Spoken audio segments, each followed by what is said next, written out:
Avatar Meher బాబా key జై. అందరికి వినిపిస్తుందండి నా వాయిస్? ఎస్, వినిపిస్తుంది లక్ష్మణ్. ఓకే, ముందుగా ప్రార్థనతో మన కార్యక్రమం ప్రారంభిద్దామండి. Beloved God, help us all to love you more and more and more and more and still yet more till we become worthy of union with you, and help us all to hold fast to Baba's daman till the very end. Avatar Meher Baba ki jai. నిన్న మనం 119లో 2 paragraphs నాకు assign చదివానండి. అది అందులో మనం ఒక foot note ఒకటి విడిచిపెట్టేసాం. అది చదువుకున్న తర్వాత మనం నెక్స్ట్ పారాగ్రాఫ్ మూవ్ అవుదామండి. లక్ష్మణ్, నాకే కనబడట్లేదా? వర్డ్స్ ఏమీ కనబడట్లేదు.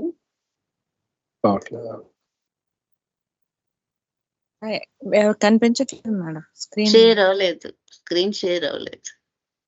చూడండి, ఇప్పుడు కనిపిస్తుందో లేదో ఒకసారి.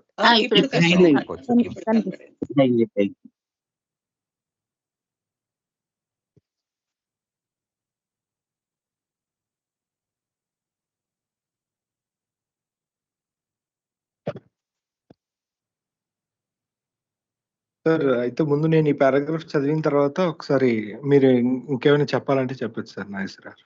ఓకే, అలాగండి, అలాగే. Desires must be consciously wiped out because they can create new impressions and in turn further desires which may lead to further binding actions.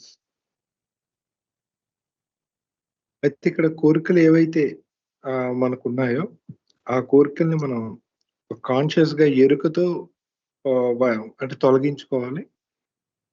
అప్పుడు మాత్రమే ఆ కొత్త సంస్కారాలని క్రియేట్ చేయకుండా ఉంటాయి.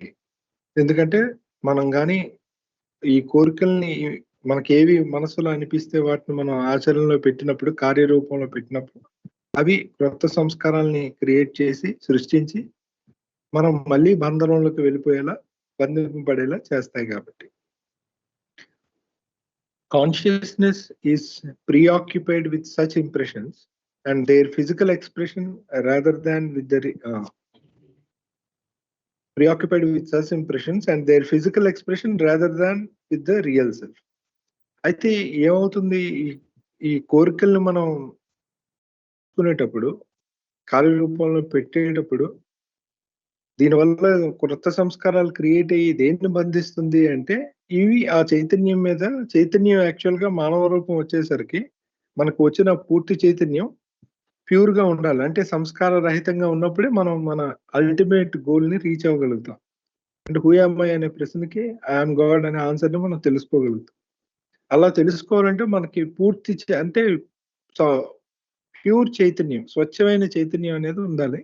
అటువంటి స్వచ్ఛమైన చైతన్యం మీద ఈ సంస్కారాలు ఏవైతే కొత్తగా ఏర్పడ్డాయో అవి వచ్చి చేరడం వల్ల మళ్ళీ అది ఇంప్యూర్ అవుతుంది.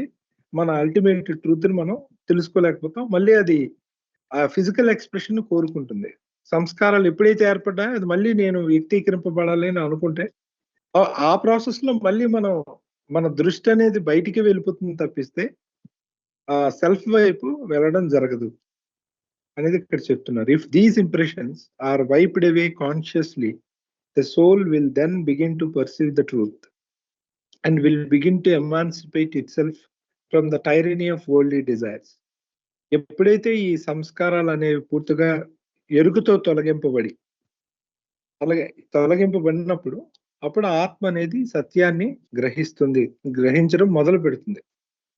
అదే మనకి భూమికల ప్రయాణంలో సంస్కారాలు అనేవి కొద్దిగా తొలగిపోతూ ఉంటాయి. కాబట్టి ఆ ట్రూత్ అనేది మనకి దగ్గర నెమ్మదిగా వెల్లడవుతూ ఉంటుంది. ఆ రకంగా ముందుకు సాగుతూ ఉంటుంది. So will begin to emancipate itself from the tyranny of worldly desires. ఈ ప్రాపంచికమైనటువంటి కోరికల్లో పడి అవి మనల్ని బాధ పెడుతూ ఉంటాయి, హింసకు గురి చేస్తూ ఉంటాయి. ఆ బాధల నుండి మనం ముక్తిని పొందగలుగుతాం ఎప్పుడు ఈ సంస్కారాలన్నింటినీ మనం ఎరుకుతో తొలగించుకున్నప్పుడు అని చెప్తున్నారు. The individual minus life becomes the soul. ఇక్కడ ఇండివిజువల్ అంటే బాబా జీవాత్మ అని వాడారు.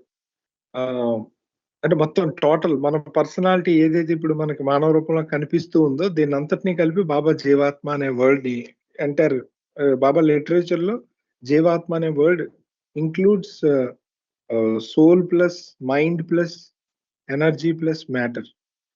అంటే ఆత్మ, మానసిక, సూక్ష్మ, స్థూల శరీరాలతో కలుపుకొని బాబా జీవాత్మ అనే వర్డ్ వాడారు. సాధారణంగా జీవాత్మ అనే వర్డ్ బయట వేరే సెన్స్ లో స్పిరిచువల్ లిటరేచర్ లో కేవలం మానవాత్మకు వాడడం జరుగుతుంది. కానీ బాబా లిటరేచర్ లో అంతా కూడా జీవాత్మ అనగానే ఒక ఇండివిజువల్, ఒక వ్యక్తి అని తీసుకోవాలి. అలాంటి ఒక ఇండివిజువల్ నుండి లైఫ్ ని కానీ మనం తీసేస్తే, లైఫ్ అంటే ఇక్కడ మైండ్ అని అర్థం, అంటే desires which stores all the impressions, keeps all the impressions. కాబట్టి అటువంటి మనస్సుని, ఆ డిజైర్స్ ని, సంస్కారాలను కానీ తీసేస్తే మిగిలిపోయేది, ఎందుకంటే మనస్సే మూలం, మనస్సు వల్ల మళ్ళీ మ్యాటర్ వస్తుంది. కాబట్టి అటువంటి మనస్సునే, సంస్కారాలనే పూర్తిగా తొలగించేస్తే ఇంకా ఉండిపోయేది ఆత్మ. కాబట్టి అది ఇక్కడ ఒక ఈక్వేషన్ చెప్తున్నారు, individual minus life is equal to soul and is always the unconscious almighty. అయితే ఎవరు ఇంతకీ ఆత్మ, మనం ఏదైతే భగవంతుడు అనుకుంటున్నామో అతనే. It is while we are living that life must be given up. అయితే ఇక్కడ ఈ పోగొట్టుకోవాల్సినటువంటి మనస్సుని ఎప్పుడు పోగొట్టుకోవాలి? సాధారణంగా మనం గాఢ నిద్రలోకి వెళ్ళిపోయేటప్పుడు ఆ మనస్సు ఎలాగా ఉంటుంది మనకి. అప్పుడు మనం భగవంతుడితో ఏకమయ్యే ఉంటాం. ప్రతిరోజు డీప్ సౌండ్ స్లీప్ స్టేట్ లో ప్రతి వ్యక్తి కూడా ఆ ఒరిజినల్ స్టేట్ కి చేరుకుంటాడు. అక్కడ మనస్సు అనేది ఉండదు. అందుకే మనకి కళలు కూడా రాని స్థితిలో ఉంటాం. కానీ అలా మనస్సును పోగొట్టుకోవడం కాదు, మనం ఎరుకుతో ఉన్నప్పుడే మన మనస్సు అనేది చనిపోవాలి. ఆ మనస్సు యొక్క నాశనం అనేది, సంస్కారాల క్షయం అనేది జరగాలి.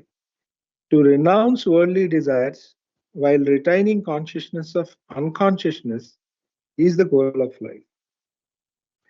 అయితే ఈ యొక్క మనస్సుని లేదా ఈ ప్రాపంచిక కోరికల్ని తొలగించుకొని విడిచిపెట్టేసి ఆ ఏదైతే చైతన్యం ఉందో ఆ చైతన్యాన్ని మాత్రమే పొందడం అనేది మన యొక్క గోల్ ఆఫ్ లైఫ్. అయితే ఇక్కడ కాన్షియస్నెస్ ఆఫ్ అన్కాన్షియస్నెస్ అని ఎందుకన్నారంటే, ఏదైతే మన ఒరిజినల్ స్టేట్ ఉందో దాన్ని అన్కాన్షియస్నెస్ గా బాబా చెప్పడం జరుగుతుంది. అంటే అసలు ఏమీ తెలియని ఆ స్థితి, అంటే ప్రారంభ దశలో ఈ ప్రశ్న ఎక్కడైతే ఉద్భవించిందో దాన్ని అన్కాన్షియస్నెస్ గా చెప్పారు బాబా. అదే జర్నీ స్టార్ట్ చేస్తుంది. సో దాని యొక్క ఎరుకను పొందడం అంటే గాడ్ రియలైజేషన్ వచ్చిన వ్యక్తికి ఏమవుతుందంటే ఇంకా ఆ ఒరిజినల్ స్టేట్ తెలిసిపోతుంది. ఆ ఒరిజినల్ స్టేట్ గురించి మనం ఎరుకతో తెలుసుకోవడమే ఈ కోరికలను తొలగించుకొని మన జీవితం యొక్క గమ్యం అని ఇక్కడ ఆ ఫుట్ నోట్ లో బాబా వివరించడం జరిగిందని. దీని మీద ఏమైనా ఉంటే మనం మాట్లాడతాం. జై బాబా.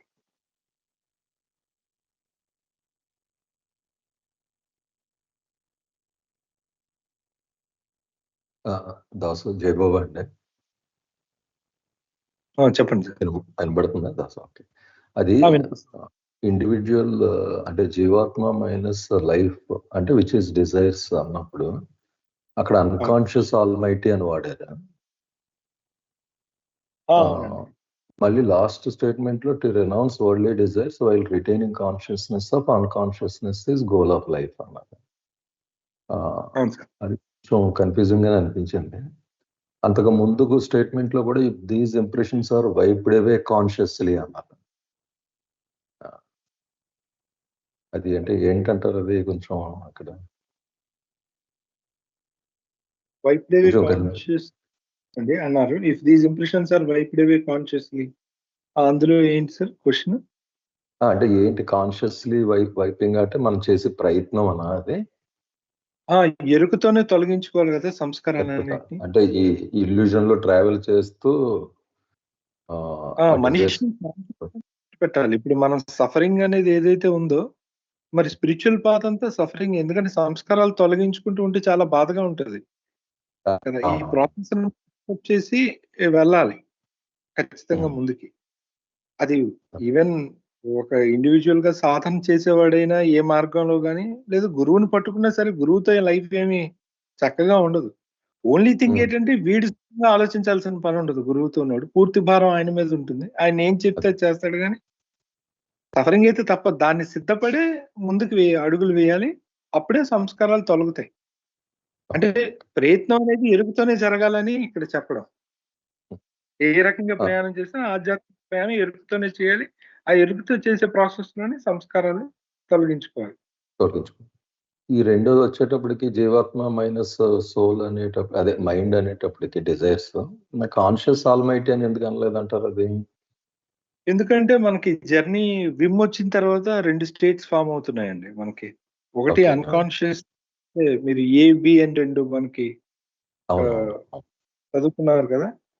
మనం అంటే విమ్ వచ్చిన వెంటనే ఆ ప్రశ్న ఏదైతే వచ్చిందో హూయామై అని, ఆ ప్రశ్నకు సమాధానంగా 2 స్థితులు ఏర్పడ్డాయి. Infinite unconsciousness, infinite consciousness. So journey చేస్తుందంతా అన్కాన్షియస్నెస్ జర్నీ చేస్తుంది, which is original state of God. ఈ బియాండ్ స్టేట్ ఏదైతే ఉందో దాన్ని ద మోస్ట్ ఒరిజినల్ స్టేట్ అంటారు. అలాగే 2A అనే ఏదైతే ఉందో, అంటే విమ్ వచ్చిన తర్వాత 2 స్థితులు ఏర్పడ్డాయని చెప్పుకున్నాం కదా, అన్కాన్షియస్ టు కాన్షియస్ అని. ఆ అన్కాన్షియస్ ని ఒరిజినల్ స్టేట్ అని అన్నారు బాబా. గాడ్ స్పీక్స్ బుక్ లో అతను వాడింది ఎలా వాడారు. సో ఈ ఒరిజినల్ స్టేట్ అయిన అన్కాన్షియస్ గాడ్ ఏదైతే ఉందో అదే ప్రయాణం ప్రారంభిస్తూ ఉంది. అందుకు మనకు డిస్కోర్సెస్ లో కూడా మీకు గుర్తుంటే ఈ అన్కాన్షియస్ జర్నీ చేసి తెలుసుకుంది అనే యూసేజ్ కూడా మనకి ప్రారంభంలో వచ్చింది. మనం చదువుకున్నప్పుడు అనే చాప్టర్ చదివినప్పుడు అది ఇక్కడ చెప్తున్నారు. స్టార్టింగ్ ఫేజ్ ని చెప్తున్నారు అనుకోవాలంటే, అన్కాన్షియస్ అంటే జీవాత్మ నుంచి లైఫ్ తీసేస్తే అది తెలుసుకుంటుంది నేను ఫలానా అని. అందుకు ఆ యూసేజ్ ఇక్కడ బాబా వాడడం జరిగిందని నేను అనుకుంటున్నాను. నేను అండర్స్టాండింగ్. ఇంకేమైనా చెప్పు. జై బాబా లక్ష్మణ్. అయితే లాస్ట్ లో చూడు, last line, to renounce worldly desires while retaining consciousness of the unconsciousness is the goal of life. అంటే మళ్ళీ ఆ ఒరిజినల్ స్టేట్ గురించే చెప్తుందా అన్కాన్షియస్నెస్ అని? ఒరిజినల్. అలాగే ఇంకో యూసేజ్ కూడా ఉందండి మనకి డిస్కోర్సెస్ లో. మీరు ఈ beginning and end of creation చదివినప్పుడు కూడా ఒక సైకి అనే ఒక వర్డ్ వాడారు బాబా. ప్రతి హ్యూమన్ బీయింగ్ లో కూడా మైండ్ సెక్షన్ లో మనకి తెలియని పార్ట్, అన్నోన్, ఒక కాన్షియస్ పార్ట్, అన్కాన్షియస్ పార్ట్ అని 2 ఉంటాయి. ఇప్పుడు మనకే మన గురించి అదే ఐస్బర్గ్ ఎగ్జాంపుల్ ఇస్తూ, మన గురించి తెలిసింది ఒక టిప్ ఆఫ్ ఐస్బర్గే, మన గురించే మనకు తెలియంది ఒక ఏరియా ఉంటుంది లోపల అని చెప్పడం జరిగింది. ఆ అన్కాన్షియస్ పార్ట్ ని సాధారణంగా పీపుల్ గాడ్ అని కూడా పిలుస్తూ ఉంటారు అని డిస్కోర్సెస్ లో ఎక్స్ప్లెనేషన్ ఉంది. ఓకే, ఆ దృష్టిలో వాడారు అనమాట. Unconsciousness is the goal of life అని. Okay okay. జై బాబా. జై బాబా. దాసు ఒక్కటి, ఎరుకుతో జీవించడం అని చెప్పారు కదా. ఎరుకుతో జీవించడం అనేది అంటే ఇప్పుడు మనలో డిజైర్స్ అనేటటువంటివి మనం ఎరుకుతో జీవించేటప్పుడు వాటిని మూలాలతో తీసేయడం జరుగుతుంది. అయితే అలా జీవించాలి అనేటటువంటి ప్రోత్సాహం, ఇటు కోరికలు తీర్చుకోవాలని 2 వస్తున్నాయి కదా మనలోని. అంటే అది ఎక్కడి నుంచి వస్తుంది? అయితే అంటే aim of life is to love God అనేది తెలిస్తేనే ఎరుకుతో జీవించడం జరుగుతుంది. అంటే అసలు ఏం చేస్తున్నాము, కాన్షియస్ గా వెళ్ళడం, అసలు ఏంటిది, వాట్ ఈజ్ లైఫ్ అనేది ప్రతిదీ కూడా కాన్షియస్ గా చేయడం. అలా జీవించేటప్పుడు ఇంకా అది సృష్టి ఎందుకనేది, మనం ఎందుకనేది కూడా అవగాహనతో ప్రతి నడవడిక ఉంటుంది.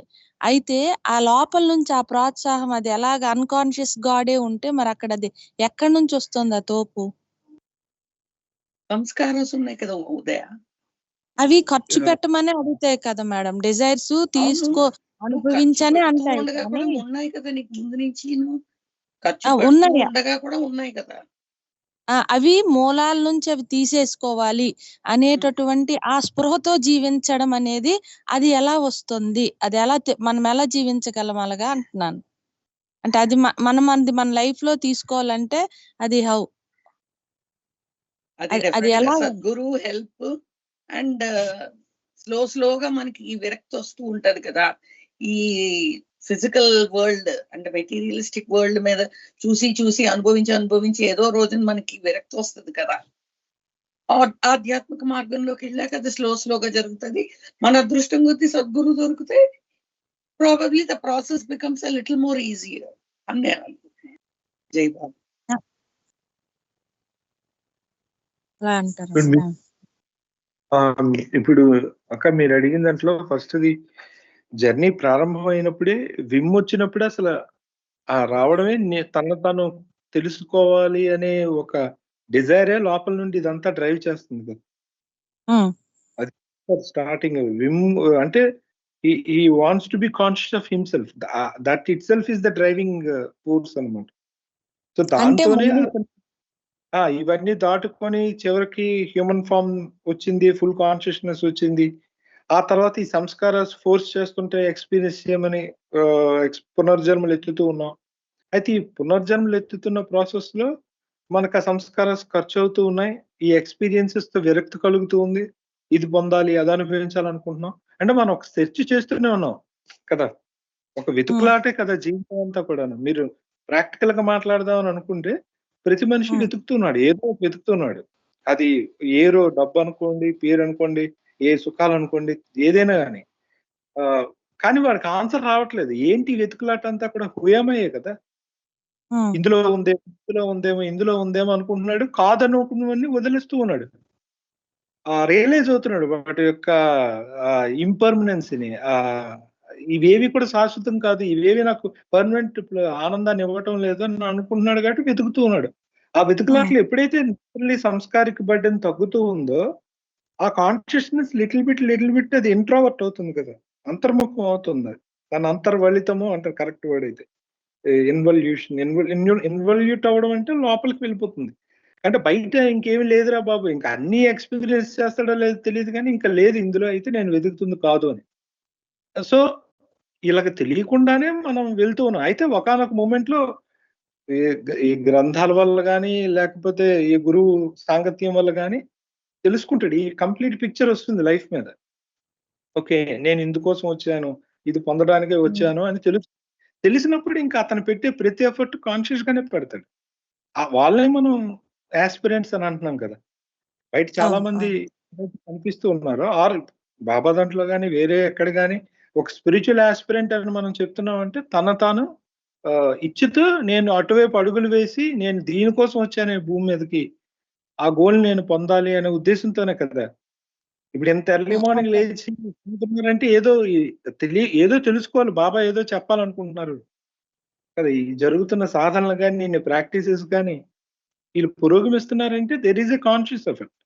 అన్కాన్షియస్ ఎఫర్ట్ ఎవరిలో ఉంది? సాధారణమైన మానవుల్లో ఉంది.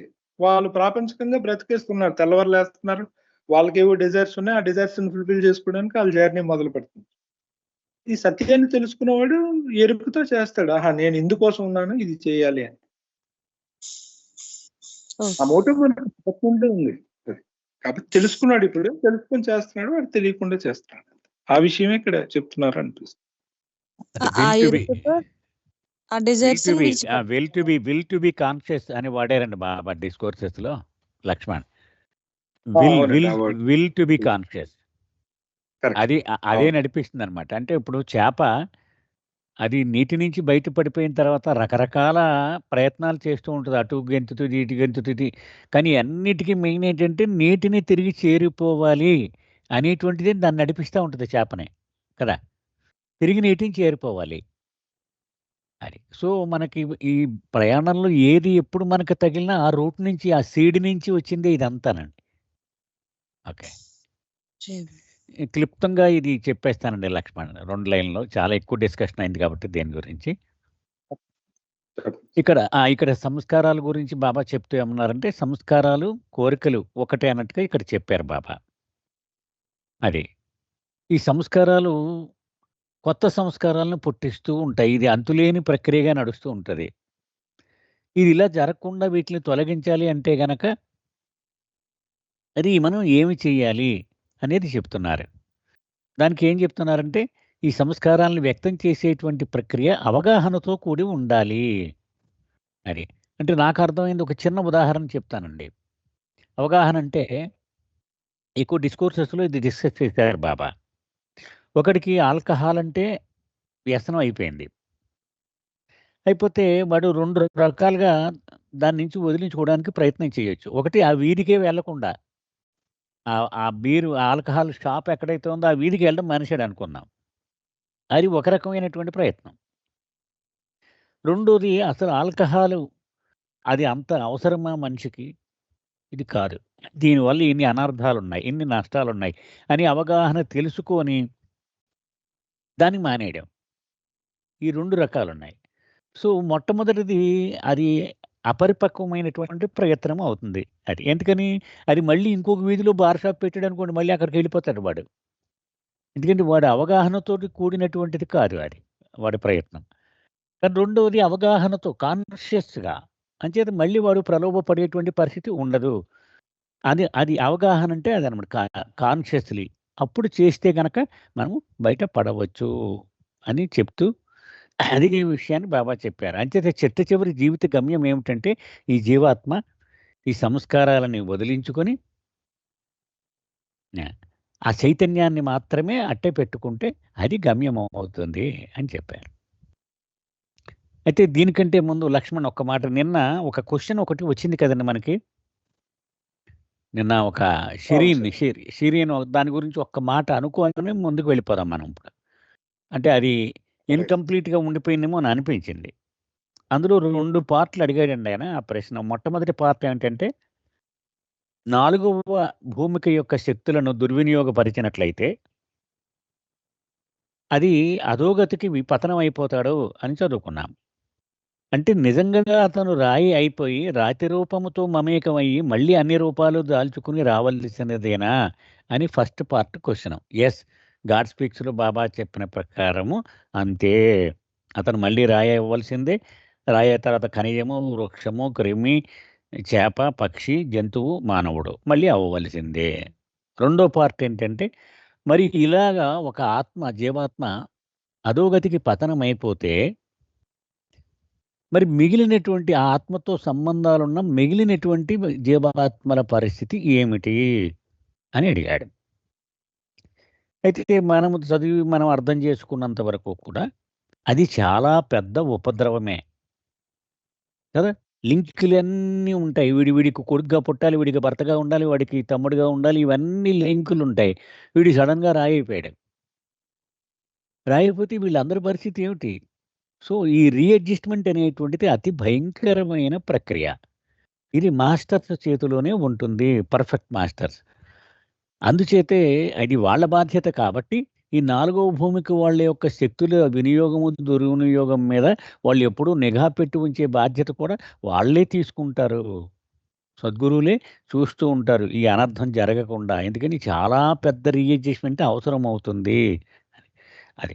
ఇది ఈ ఒక్క మాట అనుకోని ముందుకెళ్ళిపోదామండి. జై బాబా. జై బాబా సార్. తర్వాత నిన్న మరొక పాయింట్ వచ్చింది కదా సార్. గ్రాస్లీ అనే వస్తే మనం ఇది నిజంగా గ్రాస్ యాక్షనా లేకపోతే ఉపయోగించడమా తీవ్రంగా అనే ఒక చర్చ జరిగింది. అయితే దానికి ఆ సమాధానం ఈ టిఫిన్ లెక్చర్స్ లో పేజ్ నెంబర్ 13 లో ఇచ్చారు బాబా లాస్ట్ లైన్ లో. చెప్పండి. ఇలా ఉందండి. యాజ్ సూన్ యాజ్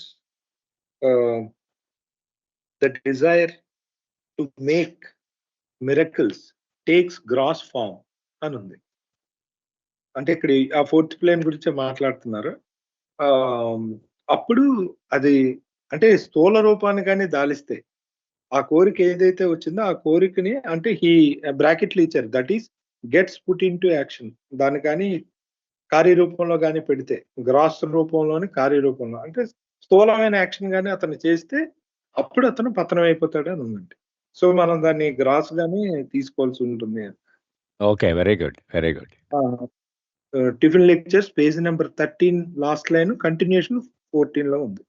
ఇంకా దాని క్రిందని ఉందిలేండి. అసలు యోగి ఒకవేళ మిస్యూజ్ చేస్తే ఏమవుతుందట అంటే అందులో బాబా వివరించారు. అతను ఆ మిస్యూజ్ చేసిన తర్వాత అతను చనిపోతాడంట.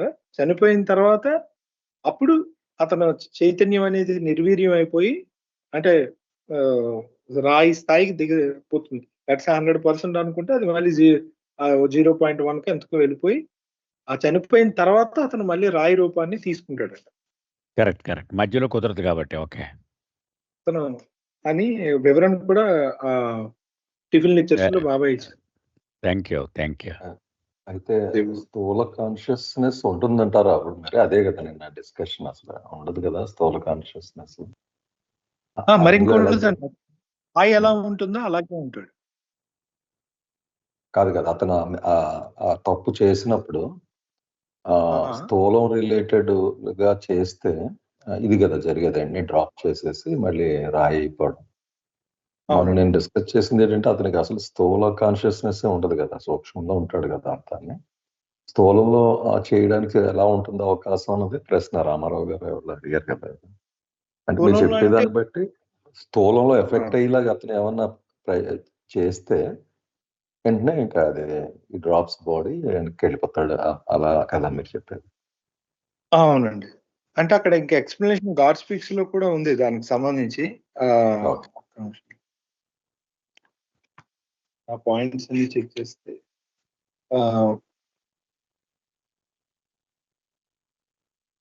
టిఫిన్ లెక్చర్స్ 13, 14 అలాగే 169, 172 లో కూడా ఆ యాక్షన్స్ ఏంటి అనేవి ఎక్స్ప్లెయిన్ చేశారండి. ఆ మిస్యూజ్ చేయడం అంటే ఏంటి అనేది కూడా.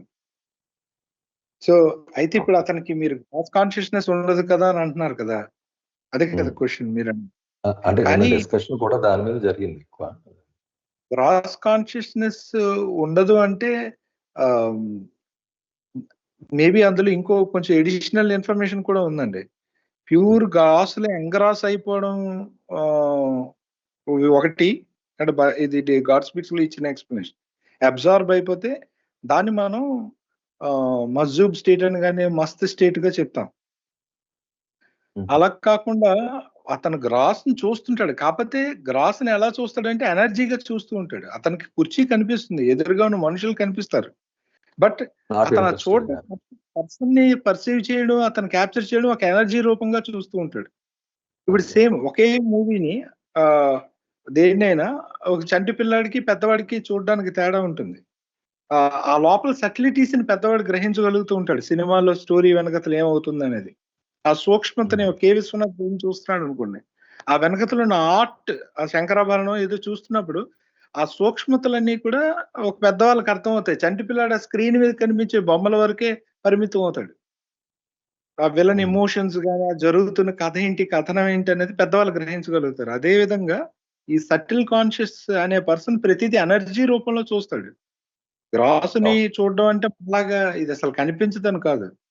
రోడ్డు కనిపిస్తుంది కానీ రోడ్డుని కూడా అలా చూస్తాడు అతను, అంటే ఎనర్జీగా చూస్తాడు. మనం జస్ట్ ఒక సిమెంట్ తో చేసిన ఒక మ్యాటర్ గా చూస్తాం అంతే. ఆ మెంటల్ లోను చూస్తాం. అయితే సూక్ష్మంలో అతను చేసే ప్రయత్నం ఆటోమేటిక్ గ్రాస్ లో ఎఫెక్ట్ పడిపోతుంది, అది ఆటోమేటిక్ గా కదా. అంటే ఇలా చెప్పలేదు అతను బాబా. అయితే ఆ కాన్షియస్నెస్ ఉంటుంది, అలాగ బయట ఉండి అతను ఈ యాక్టివిటీస్ అన్ని మనలాగే చేస్తూ ఉంటే అతను సాలిక్ అవుతాడు. అలా కాకుండా అతను కంప్లీట్ గా అందులో ఉండిపోయాడు అనుకోండి, మునిగిపోయి అందులో అబ్జార్బ్ అయిపోతే అతన్ని మనకి మజ్జూబ్ అని అంటారు. ఇవి 2 స్టేట్స్. బహుశా మనకి 8th లో వచ్చాయో మరి వస్తాయో తెలియదు నాకు. ఈ చాప్టర్ లోనే చెప్తారు బాబా, సప్లిమెంట్ లో ఉంటాయి. ఓకే, నాగేశ్వర గారు మీరు ఇది ఏం లేదండి, ఇందులో సింపుల్ మనం గాడ్ స్పీక్స్ లో చెప్పుకుంటూ వస్తున్నాం కదా. ఇప్పుడు సటిల్ కాన్షియస్నెస్ ఉన్నవాడికి సటిల్ని డైరెక్ట్గా వాడుతూ ఉంటాడు కదా, గ్రాస్ని మెంటల్ని ఇండైరెక్ట్గా వాడుతూ ఉంటాడు అని బాబా చెప్పుకుంటూ వస్తున్నారు మనకు కదా. అది అంచేత ఇతనేమో సటిల్ యాంగిల్ నుంచి ఇతను అన్నీ చూస్తూ ఉంటాడు, బట్ దాని తాలూకా రిఫ్లెక్షన్స్ గ్రాస్ మీద పడతాయి. ఇప్పుడు ఉదాహరణకి సటిల్ ఎనర్జీ యాటమ్ బాంబ్ ఉంది, ఇది సటిల్ పూర్తిగా, అది ప్రాణశక్తికి సంబంధించింది. కానీ గ్రాసులో ఉన్నటువంటి మానవాళ్ళంతా కూడా యాటమ్ బాంబ్ తోటి ఎఫెక్ట్ అవుతుంది కదా కదా. అలా మనం తీసుకుని సరిపోతుంది అనుకుంటున్నాను నేను. ముందుకెళ్ళొచ్చండి. జై బాబా. ఓకే సార్, జై బాబా. నెక్స్ట్ సంతోష్ అండి. సంతోష్ స్టార్ట్. వాయిస్ వినిపిస్తుందండి? వినిపిస్తుంది. But if God in the man state in the fourth plane neither uses nor abuses the powers of infinite energy, Then gradually, with further involution of consciousness, subtle conscious God in the man state in the fourth plane of consciousness crosses the threshold of the mental world and begins to experience the fifth plane of consciousness. అయితే ఇంతవరకు బాబా fourth plane లో ఉన్నటువంటి మానవ రూపంలో ఉన్నటువంటి భగవంతుడు ఆ యొక్క పవర్స్ ని మిస్యూజ్ చేసినట్లయితే ఏం జరుగుతుందో చెప్పారు. అయితే ఈ పారాగ్రాఫ్ లో బాబా ఏం చెప్తున్నారంటే, the God in the man state in the fourth plane neither uses nor abuses the powers of infinite energy. అనంత ప్రాణశక్తికి సంబంధించినటువంటి ఆ శక్తిని నెయిదర్ యూజెస్ దాన్ని ఉపయోగించినా లేదా దాన్ని అంటే సద్వినియోగం చేయకుండా లేదా దుర్వినియోగం చేయకుండా ఉంటే ఏం జరుగుతుందనే చెప్తున్నాం.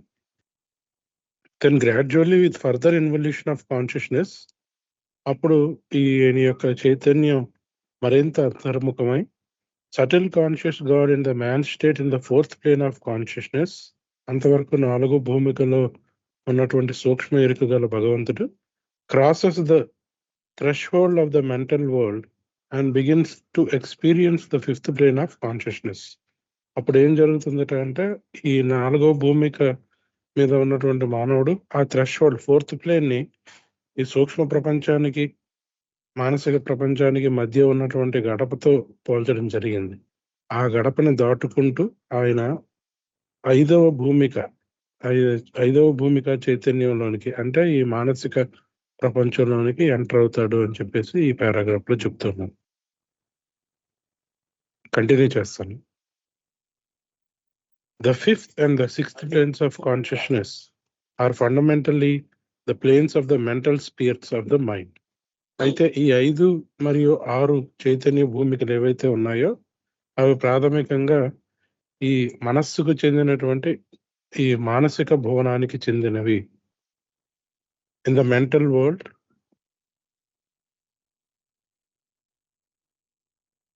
mental conscious God in the man state is the master of his mind, whereas in the gross and subtle worlds, when gross and subtle conscious, he was the slave of the mind. అయితే ఈ ఇంతకుముందు మనం చెప్పుకున్నట్లు 5-6 భూమికలు అనేవి ఈ మానసిక ప్రపంచంలో ఉంటాయి అని చెప్తున్నారు కదా. మానసిక ప్రపంచంలో ఉన్నటువంటి మానవ రూపంలో ఉన్నటువంటి భగవంతుడి యొక్క పరిస్థితి ఏంటి అనేది ఈ పారాగ్రాఫ్ లో చెప్తున్నాం. ఈయన ఎప్పుడైతే ఈ 5-6 భూమికల్లోకి ఎంటర్ అయ్యాడో ఈ 5-6 భూమికలలో అంతవరకు మానవుడు అంటే గ్రాస్ లో కానీ సెటిల్ కాన్షియస్ కానీ ఉండేటప్పుడు ఈ was the slave of the mind. మనస్సుకు బానిసగా ఆయన వ్యవహరిస్తూ ఉంటాడు. అంటే మనస్సు కంట్రోల్లో అంతవరకు ఆయన ఉంటూ ఉంటాడు. కానీ ఎప్పుడైతే మెంటల్ కాన్షియస్ గాడ్ ఈ 5-6 భూమికల్లోనికి ఎంటర్ అయ్యాడో then he becomes the master of the mind. ఆయన యొక్క మనస్సుకు ప్రభు అవుతాడు. అంటే మనస్సు ఇంకా తన అధీనంలోకి రావడం ప్రారంభం అవుతుంది. అంతవరకు మనస్సు అధీనంలో ఉన్నటువంటి ఆయన ఎప్పుడైతే 5-6 భూమికల్లోకి ఎంటర్ అయ్యాడో ఇంకా ఆయన అధీనంలోకి మనస్సుకు ఆయనే ప్రభు అవడం ప్రారంభిస్తాడు అని చెప్పి ఈ పారాగ్రాఫ్ లో చెప్తున్నారు. నెక్స్ట్ ఇది continue చేసిమంటారా? With the progress of the involution of consciousness of subtle conscious God in the man state, the experience of the fifth plane of the mental world are realized by the mental sense, which is only that of seeing. అయితే బాబా ఇక్కడ మరొక విషయాన్ని కూడా చెప్పారు. ఎప్పుడైతే చైతన్యం అంతర్ముఖం అవుతూ ఉండడం వల్ల ఈ సటిల్ కాన్షియస్ గాడు అంతవరకు సూక్ష్మ ఎరుక ఉన్నటువంటి భగవంతుడు నెమ్మదిగా ఈ మెంటల్ వరల్డ్ లోకి మానసిక ప్రపంచంలోకి ఎంటర్ అవుతూ ఉంటాడు. ఇంకా మానసిక ప్రపంచాన్ని అనుభవించడం ప్రారంభిస్తూ ఉంటాడు. అయితే మానసిక ప్రపంచాన్ని ఎలా అనుభవిస్తాడు అంటే త్రూ ద మెంటల్ సెన్స్, ఆయనకు ఉన్నటువంటి మానసిక ఇంద్రియం ద్వారా. అయితే మనం ఫస్ట్ చాప్టర్ లో చెప్పుకున్నాం, ఒక్కొక్క ప్రపంచంలోని ఆ ప్రపంచాన్ని అనుభవించడానికి ఏ ఇంద్రియాలు ఉంటాయి అని. గ్రాస్ వరల్డ్ లో మనకు ఉన్నటువంటి స్థూల ఇంద్రియాలు ఉంటాయి. మానసిక ప్రపంచంలోకి వచ్చేసరికి కేవలం చూడడం, వాసన చూడడం, వాసన చూడడం, వినడం అనేవి ఉంటూ ఉంటాయి. అంటే దానికి కావాల్సినటువంటి చక్షువులు, నాసిక మరియు చెవులు, కర్ణములు.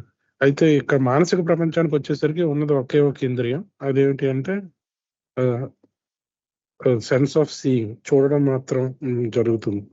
అయితే ఈ మానసిక ప్రపంచంలోకి ఎంటర్ అవగానే ఆ మానసిక ప్రపంచాన్ని చూడడం అనే అనుభవం ద్వారా చూడడానికి ఉపయోగించేటటువంటి మెంటల్ సెన్స్ ని ఉపయోగిస్తూ, ఆ ఇంద్రియాన్ని ఉపయోగిస్తూ చూడడం అనే అనుభవాన్ని ఇక్కడ పొందుతూ ఉంటారని ఈ పారాగ్రాఫ్ లో చెప్తున్నాం.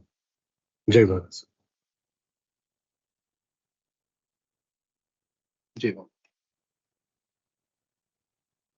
ఎవరైనా మాట్లాడుతూ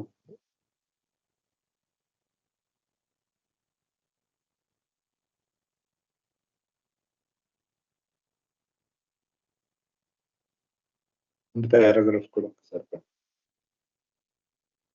నిన్న సమ్మింగ్ అప్ యాక్చువల్గా నిన్నే అనుకున్నామండి. ఇప్పుడు 4వ భూమికలో ఉన్నటువంటి శక్తులను దుర్వినియోగం చేస్తే పతనమైపోతాడు రాతి స్థితికి అని చెప్పుకున్నాం. అలా కాకుండా ఆ శక్తులను గనక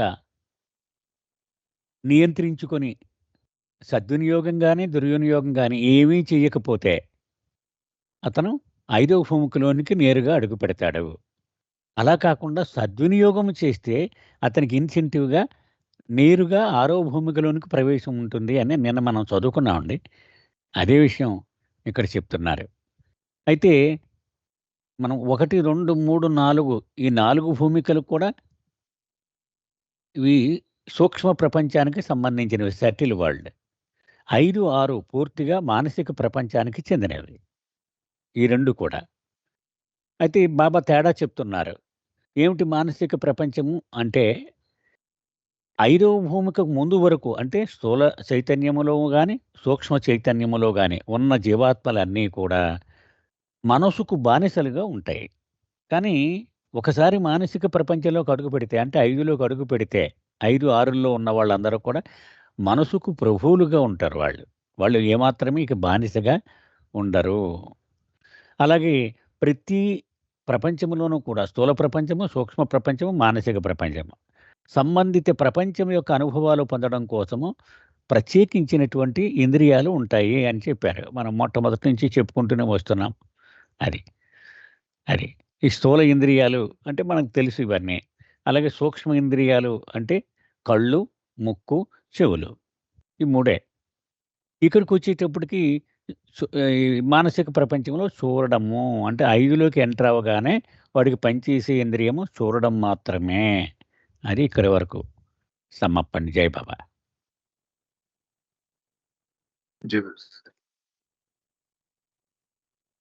ఏమైనా క్వశ్చన్స్ ఉన్నాయండి?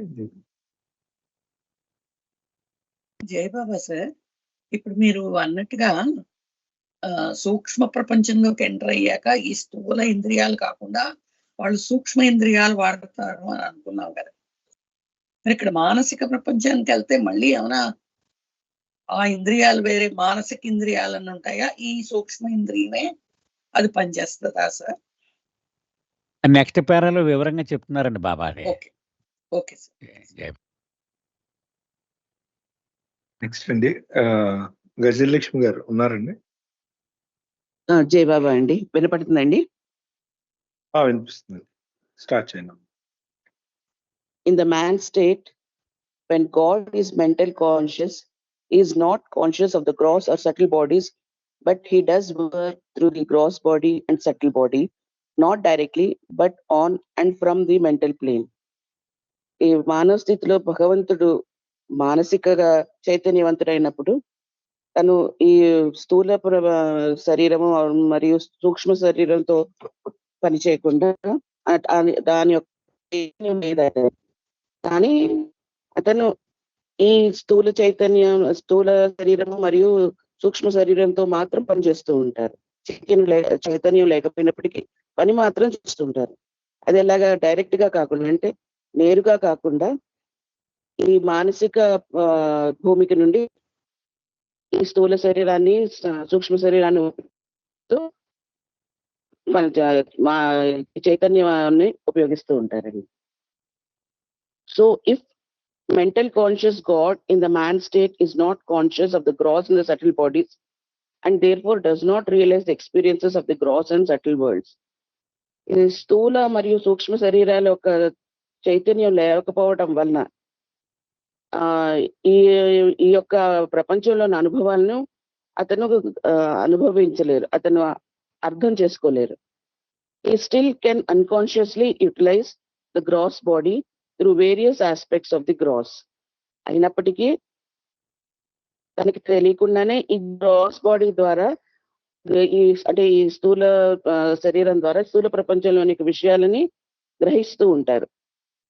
He is thus observed eating, drinking, sleeping, seeing, hearing and feeling as in an ordinary gross conscious human form, although he is all the while conscious only of the mental body with his mental sense of only seeing.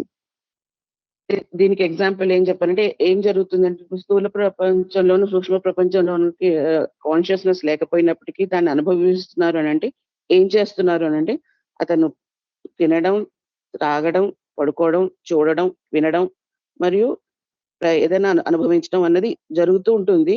కానీ అది అతని ఎరుక లేకుండానే జరుగుతూ ఉంటుంది. ఇది కేవలం ఇందులో ఒక చూడడం మాత్రమే మానసిక భూమికలో అతను మానసిక శరీరంతో అతను చూడడం మాత్రమే చేస్తూ ఉంటారు. మిగిలినవన్నీ తనకి తెలియకుండా ఎరుక లేకుండానే చేస్తూ ఉంటారు. Similarly he can unconsciously utilize his subtle body through various aspects of infinite energy and is thus observed moving about actively and performing acts while all the time. He is only conscious of mental body, the mind, and only consciously experiences the mental world with his mental sense. అలాగే ఈ ఎరుక లేకుండా తను సూక్ష్మ శరీరాన్ని కూడా ఉపయోగించుకుంటారు. ఎందుకంటే సూక్ష్మ శరీరంలోని అనంతమైన ప్రాణశక్తిని ఆయన పరిపరి విధాలుగా ఉపయోగించుకుంటూ ఉంటారు. ఎలా అంటే ప్రతి క్షణం అంటే అనుక్షణం ఈ తన ప్రాణశక్తిని తన ఎరుక లేకుండానే ఉపయోగిస్తుంటారు.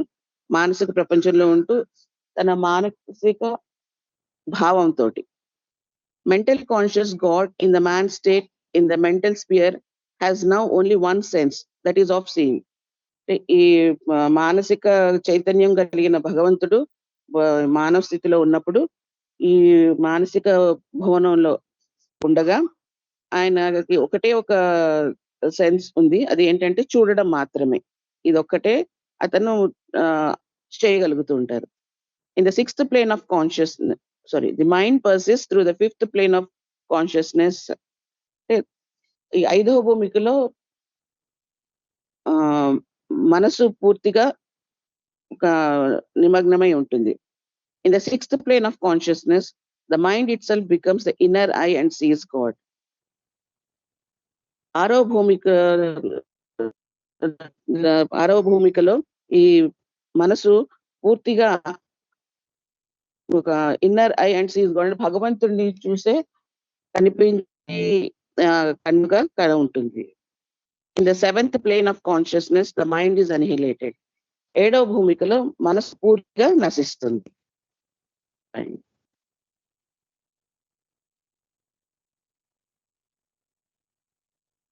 జై భవాని.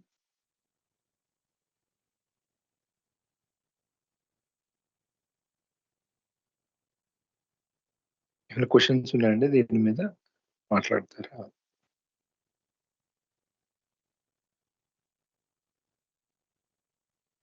పద్మిని గారు క్లారిటీ వచ్చిందమ్మా. పద్మిని గారు మీరు ఏదో అడుగుదాం అనుకున్నారు కదా, ఎందులో వచ్చిందా? నేను అడిగిన క్వశ్చన్ ఏంటంటే అండి, స్థూల ఇంద్రియాలు, సూక్ష్మ ఇంద్రియాలు అని మనం చెప్పుకున్నాం. అలాగే మానసిక ఇంద్రియం అనేది వేరేగా ఉంటుందా, లేకపోతే సూక్ష్మ కళ్ళతోనే చూసేస్తాడా అనే డౌట్ వచ్చిందండి.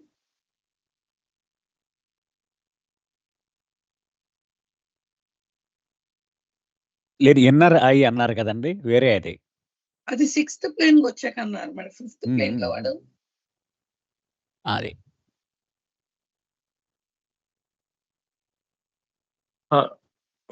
మానసిక అంటే ఇంద్రియం అంటే మరొక బాడీ అనా? మీరు మీ ప్రశ్న ఏంటమ్మా ఒకసారి? అంటే మనకి ఇప్పుడు అంటారు కదా, గ్రాస్ ఇంద్రియాలు, మనం గ్రాస్ వరల్డ్ లో ఉన్నప్పుడు గ్రాస్ ఇంద్రియాలతో చూస్తాము, కానీ సూక్ష్మ ప్రపంచంలోకి వెళ్ళేప్పటికీ అవి గ్రాస్ వాటిలతో చూడకుండా సటిల్ అంటే అక్కడ ఇంద్రియాలతో చూడడం అంటే చూస్తారు. అదే అంటే సటిల్ అక్కడ ఇంద్రియాలు వాడతారు అని. బాడీ పార్ట్స్ కాదు కదా, దీస్ ఆర్ ఫ్యాకల్టీస్. ఇప్పుడు మేబీ అలాగే బయట అలాగే అక్కడ mental లో కూడా వేరేగా ఉంటుందా అని అది అడుగుతున్నాను. అంటే మెంటల్ బాడీకి ఉండే ఫ్యాకల్టీ ఏంటంటే ఒకే సెన్స్ ఉంటుంది మెంటల్ బాడీకి.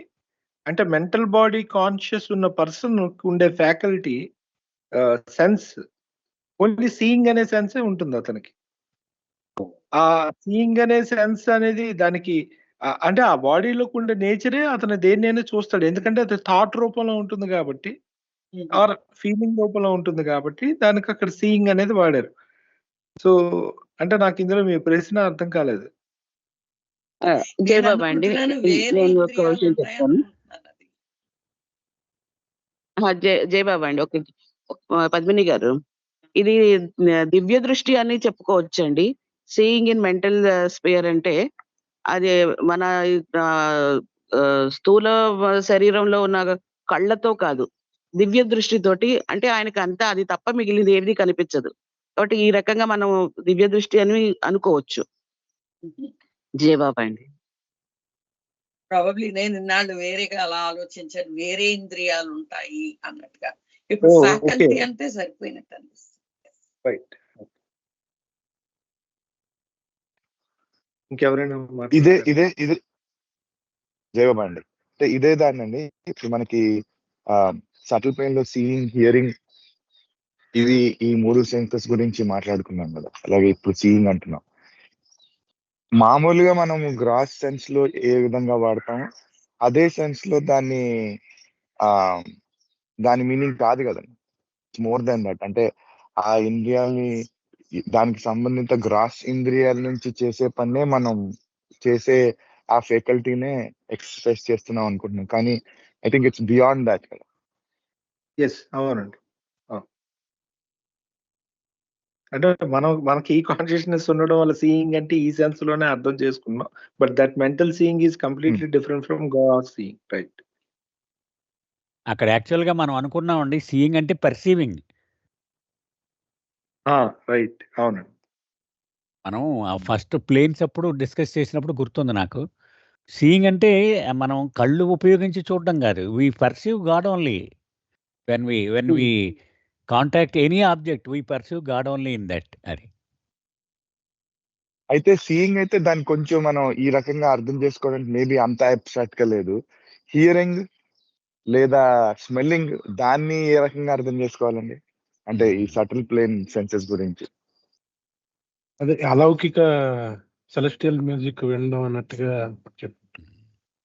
అలాగే వినడమే అని అంటున్నాం కదా. మళ్ళీ అక్కడ ఇంకా స్టిల్ వీఆర్ సేయింగ్ వినడం కదా. అవును, వినడమే. అంటే you perceive it as divine music అన్నమాట. అంటే అందుకని చెప్పండి. అన్నిటికీ కూడా బాబా ఈ కొటేషన్స్ పెట్టుకుంటూ వెళ్ళారు. మామూలు సీయింగ్ కాదు సుమా, మామూలు హియరింగ్ కాదు సుమా అన్నట్టుగా కదా. డైరెక్ట్ మీనింగ్ తీసుకోవద్దు అన్నట్టుగానే చెప్తున్నారు కదా, కోట్స్ పెట్టి. అంటే ఇట్ ఈస్ బియాండ్ దట్ అనే కదా. అవును సార్. సో అంటే ఒక భౌతిక వస్తువు ఉందనుకోండి, భౌతిక వస్తువుకి కొన్ని లక్షణాలు. ఇప్పుడు నేను ఒక భౌతిక వస్తువుని తెలుసుకోవాలి అనుకుంటే నేను దాన్ని టచ్ చేయగలను, దాన్ని స్పర్శ కూడా ఉంటుంది, రుచి కూడా ఉంటుంది. అందుకే గ్రాస్ దాటిన వెంటనే ఈ పర్సన్ కి ఉండేటువంటిది ప్రతిదీ ఎనర్జీగా చూస్తాడు కాబట్టి ఎనర్జీ దాంట్లో టచ్ అనేది, తర్వాత ఈ టేస్ట్ అనేది పోతాయి. కాబట్టి అవును. అతను ఓన్లీ ఎనర్జీకి ఉండే 3 ఎక్స్పీరియన్సెస్ ఎలా పొందుతాడంటే only seeing, smell and hearing. ఈ 3 ఫ్యాకల్టీస్ తోనే ఎనర్జీని వాడు ఎక్స్పీరియన్స్ చేయడం జరుగుతుంది. అలాగే తను మెంటల్ వరల్డ్ కి వెళ్ళిన తర్వాత ఆ లెవెల్‌లో ఓన్లీ సీయింగే ఉంటుంది. అక్కడ స్మెల్, టేస్ట్ అనేవి కూడా, సారీ, స్మెల్ అండ్ హియరింగ్ కూడా ఉండదు. అవును. సో ఉండే ఆ ఫార్మ్ బట్టి ఆ ఫార్మ్‌ని ఆ రకమైన ఎక్స్‌పీరియన్సే చేయగలుగుతాం కాబట్టి అంతవరకు రిస్ట్రిక్ట్ అయ్యింది ఆ పర్టిక్యులర్ ఫ్యాకల్టీ అని నేను అనుకుంటున్నాను. అవునండి, అవునండి. సమాప్తి చేసేద్దామండి పేరే. చేయండి సార్. ఇంకెవరికైనా ఏమైనా లేదు అంటే ఇందాక ఎవరో మాట్లాడబోయారండి, రామారావు గారు ఎవరో, మళ్ళీ కట్ అయిపోయింది. ఓకే, చూసేయండి సార్, ఒకవేళ మీరు చేసేకి ఏమన్నట్టు మాట్లాడతారు. అలాగే అలాగే అలాగే. మనకి ఇంకా 10 minutes. ఓకే ఓకే, ఒక్కసారి కొంచెం పైకి రోల్ చేయరా.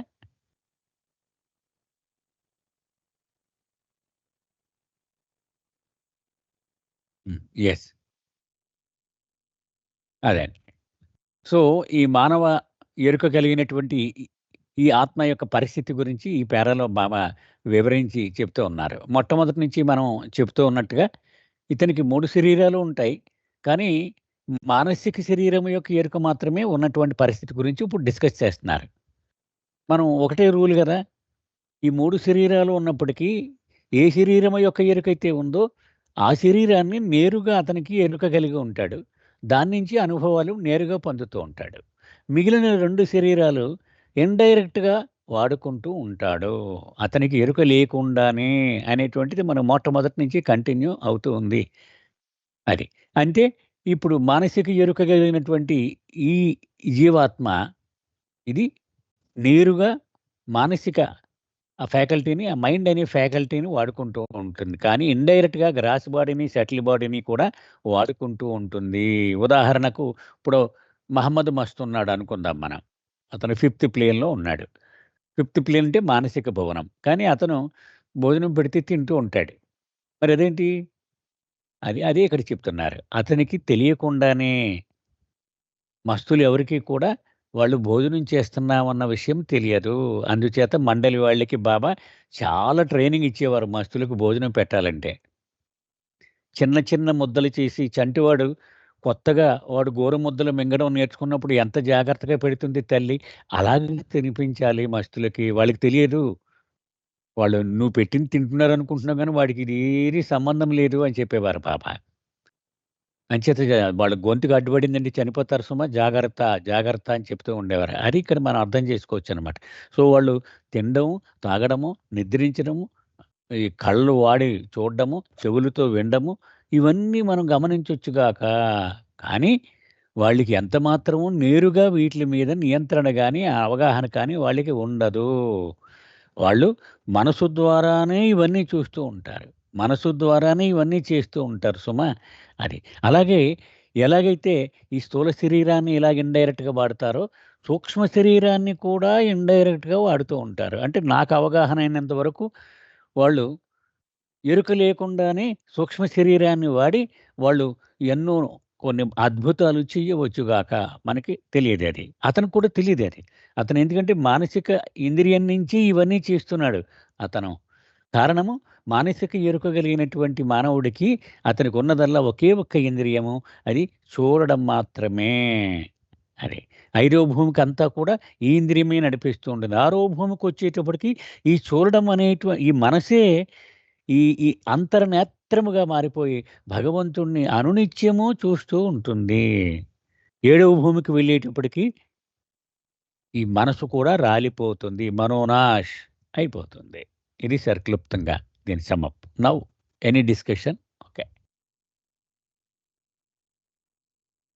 అదేనండి, కళ్యాణ్ గారు ఇందాల క్వశ్చన్ ఒకటి వేశారు కదా, మనం స్కిప్ అయిపోయాం డిస్కషన్.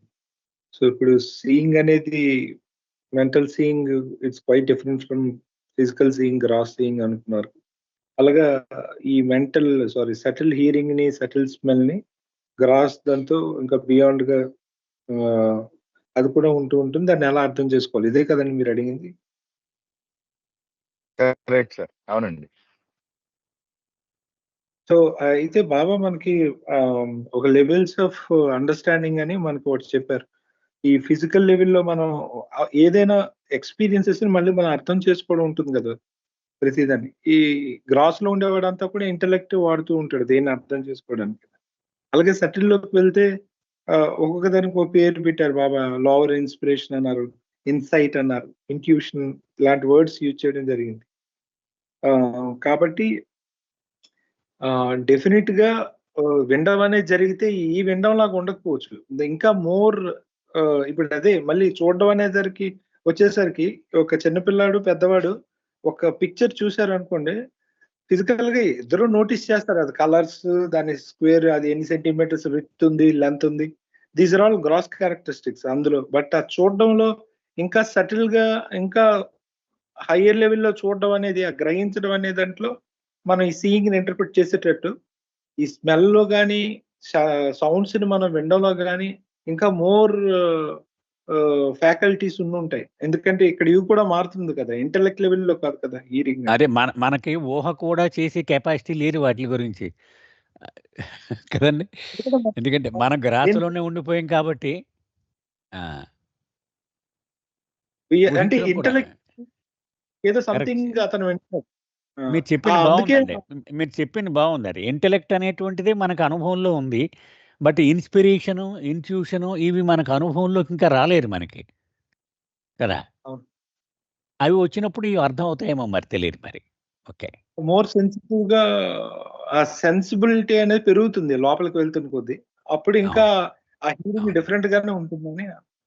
అదే బహుశా అతను ఆ దైవీ సంగీతం వినగానే పులకించి తన్మయత్వంలోకి వెళ్ళిపోతాడు అనమాట. It is not merely hearing కదా, అవును. తెలియదు మనకి అది. అసలు మనకది మన డెసిబుల్స్ లో, అంటే మన ఫిజికల్ గా సౌండ్, దాని తాలూకు మెకానిక్స్ మాట్లాడాం కంపేర్ అది చేయడానికి కూడా కుదరదు, అది ఆ ఇమాజినేషన్ సరిపోదు. సరిపోవట్లేదు. అదే అది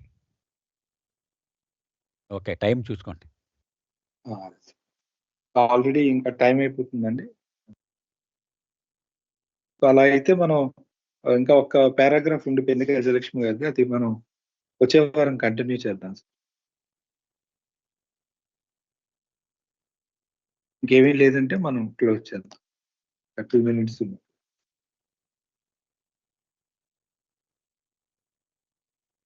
ఓకే అండి. జయబాబా, అలా అయితే లక్ష్మణ్ ఇలా అనుకోవచ్చా, ఇప్పుడు మనం ఒక మ్యూజిక్ వింటున్నాం అనుకో, అంటే ఇక్కడ లిజనింగ్ అండ్ హియరింగ్ లో డిఫరెన్స్ లాగా, యాదాలాపంగా వింటూ ఉంటే అది హియరింగ్ అయిపోతుంది. ఏదో కొంచెం దృష్టిగా తన్మయత్వంగా చేస్తే అది లిజనింగ్ అంటాం. ప్రాబబ్లీ నువ్వు చెప్తున్నది ఆ సటిల్ వరల్డ్ లో మనకి, అంటే ఇట్స్ ఓన్లీ మై ఇమాజినేషన్, అది తెలియకుండానే దాంట్లో మునిగిపోతూ ఉంటాం చూడు, అది అయ్యి ఉండొచ్చేమో అని. అది మనం చెవుతో ఎందుకంటే వింటున్నాం అని కూడా తెలియకపోవచ్చు.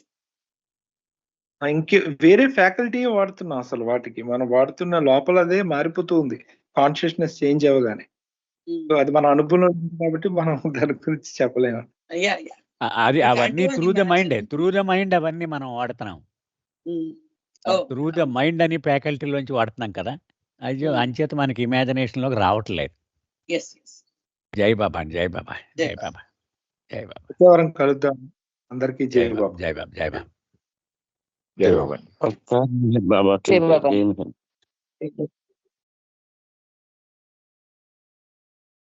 జై బాబా అండి.